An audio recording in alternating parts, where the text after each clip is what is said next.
राधे राधे। कैसे हैं आप सब। आज हम भगत सदन की कसाई की कहानी का श्रवण करेंगे। हम पहले एक कथा का श्रवण कर चुके हैं जिसमें भगत सदन के पास शालिग्राम भगवान जी वापिस आए थे, तो हम उसका आगे का भाग करते हैं। आज जब शालिग्राम भगवान जी फिर से सदन कसाई के पास आए तो उसका एहसास हुआ। उसी समय सदन कसाई ने अपनी दुकान बेच दी, सब काम बंद कर दिए।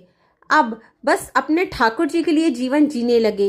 वो ठाकुर जी से कहने लगे, आप मुझसे मिलने के लिए तड़प रहे थे, अब मैं तड़पूंगा आपसे मिलने के लिए, मैं आऊंगा आपसे मिलने के लिए। और निकल पड़े सदन कसाई जगन्नाथपुरी की और पूछा लोगों से, कहा पुरी। लोगों ने दिशा बताई और फिर चल दिए सदनपुरी की ओर।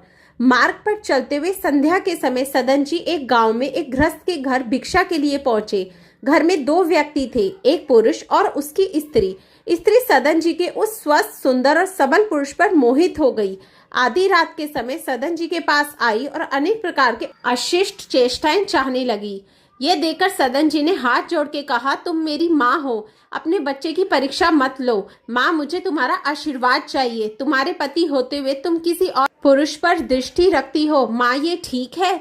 उस महिला ने यह समझ लिया कि उसके पति के डर से यह संत उसकी बात नहीं मानेंगे। उसने वहां जाकर एक तलवार ली और अपने पति सोते हुए पति के सिर पे काट दिया। फिर सदन जी के पास जाकर बोली, प्यारे, अब तुम्हें डरने की आवश्यकता नहीं है। मैंने अपने पति के सर को काट दिया है, अब तुम मेरी बात मान लो। सदन जी डर से कांप उठे और कहने लगे, दुष्ट औरत, तूने अपने पति को मार डाला। अपनी वासना के लिए तू मेरी माँ के समान है। तेरी सोच कभी सच नहीं होगी। जब महिला को लगा अब ये मेरी बात नहीं मानेगा तो वे द्वार पर आके छाती पीटने लगी और रोने लगी। लोग उसका रोना सुनकर एकत्र हो गए। उस औरत ने कहा, इस यात्री ने मेरे पति को मार दिया है और यह मेरे साथ गलत चेष्टा करने की कोशिश कर रहा था।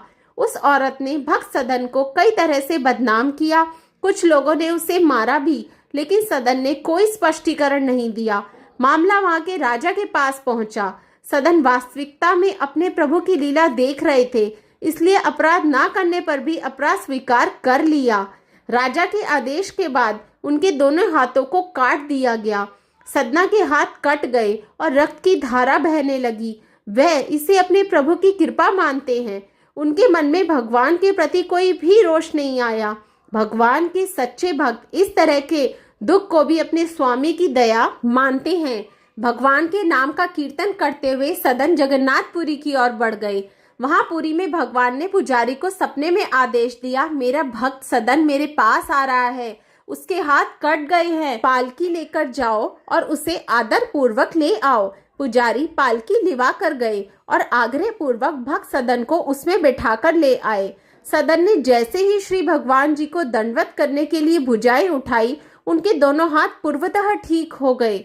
सदन ने भगवान की असीम कृपा का अनुभव किया। वे भगवत प्रेम में पूरी तरह से लीन हो गया।